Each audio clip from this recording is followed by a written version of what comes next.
BJP ഒരു കാര്യം ചെയ്യുന്നതിന് പിന്നിൽ അവർക്ക് അവരുടേതായ രാഷ്ട്രീയ ലക്ഷ്യങ്ങളുണ്ട് എന്ന് എക്സ്പോസ്ഡ് ആവുന്ന ഒരു സന്ദർഭമാണ് ജോർജ് കുര്യന് രാജ്യസഭാംഗത്വം പുതുക്കി നൽകാത്തത്. അദ്ദേഹത്തിന് ഇനി സീറ്റില്ല.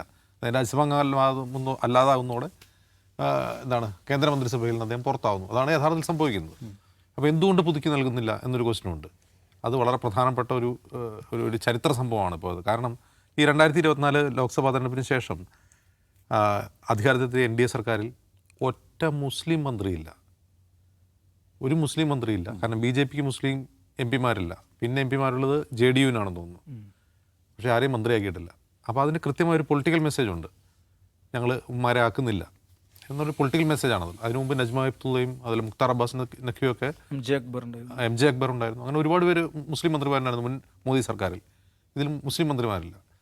പിന്നെയുള്ളത് ന്യൂനപക്ഷ വിഭാഗങ്ങളിൽ നിന്ന് ഇപ്പോൾ സിഖ് മന്ത്രിമാരുണ്ട്. ഹർദീപ് സിംഗ് പുരി സിഖാണ്. മറ്റൊരു സിഖ് മന്ത്രി കൂടിയുണ്ട്. ബുദ്ധിസ്റ്റായിട്ടുള്ള കിരൺ റിജിജു ഉണ്ട്. മറ്റൊരാൾ കൂടി ഉണ്ടെന്നാണ് എനിക്ക് തോന്നുന്നത്. ഒരേ ഒരു ക്രിസ്ത്യൻ മന്ത്രിയായിരുന്നു ജോർജ് കുര്യൻ. അതായത് ഇന്ത്യയിലെ ക്രിസ്ത്യൻ സമൂഹത്തിൽ നിന്നുള്ള ഒരേ ഒരു പ്രതിനിധി. അതിനി വേണ്ട എന്നാണ് തീരുമാനിക്കുന്നത്. അതിന് വേണ്ടാന്ന് തീരുമാനിച്ചാൽ ഇനി പുതുതായിട്ട് ആരെങ്കിലും ക്രിസ്ത്യൻ മിനിസ്റ്റർ എടുക്കുമെന്ന് വെച്ചാൽ ഇല്ല, വേറെ ആളില്ല. രാജ്യസഭയെന്നോ ലോക്സഭയെന്നോ ഈ പറയുന്ന ബി.ജെ.പിക്ക് ഒരാൾ വേണ്ടേ ആക്കാൻ വേണ്ടി? ആളില്ല. അപ്പോൾ മുമ്പ് മുസ്ലിം വിഭാഗങ്ങളിൽ നിന്ന് മന്ത്രി വേണ്ട എന്ന് തീരുമാനിച്ച പോലെ ഇനി മുതൽ ക്രിസ്ത്യാനികളിൽ നിന്നും വേണ്ട.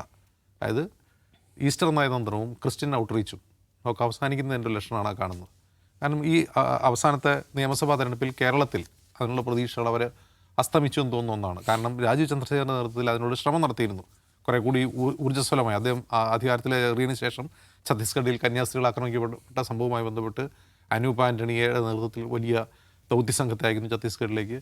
ഈ ക്രിസ്ത്യൻ ഔട്ട്റീച്ച് കുറേ കൂടി വ്യാപകമാക്കാൻ നോക്കുന്നു. കഴിഞ്ഞ തദ്ദേശ തെരഞ്ഞെടുപ്പിൽ കേരള കോൺഗ്രസിനേക്കാൾ കൂടുതൽ ക്രിസ്ത്യൻ സ്ഥാനാർത്ഥികൾ ബി.ജെ.പിക്ക് ഉണ്ടായിരുന്നു. അപ്പോൾ അത്രയും മുന്നോട്ട് പോയതാണ്. പക്ഷേ അത് വലിയ തോതിൽ തിരിച്ചടിച്ചിട്ടുണ്ട് ബി.ജെ.പിക്ക്. അവർക്ക് അതുകൊണ്ട് കാര്യമായ ഗുണമുണ്ടായില്ല എന്ന് മാത്രമല്ല, നിയമസഭാ തെരഞ്ഞെടുപ്പിൽ ഈ പറയുന്ന ക്രിസ്ത്യൻ വോട്ടുകൾ ബി.ജെ.പിക്ക് കാര്യമായിട്ട് ലഭിച്ചിട്ടില്ല. അപ്പോൾ ഇനി എന്തിന് നമ്മൾ ഈ വെള്ളം തിളപ്പിച്ചുകൊണ്ടിരിക്കണം എന്ന തോന്നലാകാം ജോർജ് കുര്യൻ്റെ പുറത്തേക്ക് പോകുന്നതിൻ്റെ ആധാരം എന്നാണ് എനിക്ക് തോന്നുന്നത്. പകരം സദാനന്ദൻ മാസ്റ്റർ ആവുക, അത് കൃത്യമായൊരു പൊളിറ്റിക്കൽ മെസ്സേജിങ് ആണ്. കാരണം നമുക്കറിയാം ഈ ഛത്തീസ്ഗഡിലെ കന്യാസ്ത്രീകൾ നേരിട്ട പീഡനത്തിനെതിരെ അവരെ പുറത്തിറക്കാൻ വേണ്ടി ബി.ജെ.പി ദൗത്യ സംഘത്തെ അയക്കുകയും അതിനുവേണ്ടി പ്രവർത്തിക്കുകയും ചെയ്തപ്പോൾ കേരളത്തിലെ മറ്റ് സംഘപരിവാർ നേതാക്കൾ അതിനെതിരെ പരസ്യമായ രംഗത്ത് വന്ന് നമുക്ക് ഓർമ്മയുണ്ട്. അതിൽ TP സെൻകുമാറുണ്ട്, RV ബാബു ഉണ്ട്, ശശികല ടീച്ചറുണ്ട്. എത്രയോ പേർ പരസ്യമായി പറഞ്ഞു, എന്തിനാണ് നിങ്ങൾ ഇവരെ പുറകെ നടക്കുന്നത്, ഇവർ മറ്റേ റൈസ് ബാഗ്സ് ആണ്, മിഷണറികളാണ്, മതം മാറ്റാൻ നടക്കുന്നവരാണ് എന്ന് പറഞ്ഞുകൊണ്ട് പരസ്യമായി ബി.ജെ.പിക്ക് രംഗത്ത് വന്നിരുന്നു. അപ്പോൾ സ്വാഭാവികമായിട്ടും സംഘപരിവാറിൽ തന്നെ രണ്ട് അഭിപ്രായമുള്ള വിഷയമാണ് ഈ ക്രിസ്ത്യൻ ഔട്ട്റീച്ച്. അപ്പോൾ ഇനി അത് വേണ്ട എന്ന് വയ്ക്കുന്നതിൻ്റെ ഭാഗമായിട്ടായിരിക്കാം ജോർജ് കുര്യൻ പുറത്തേക്ക് പോകുന്നതെന്നാണ് എനിക്ക് തോന്നുന്നത്.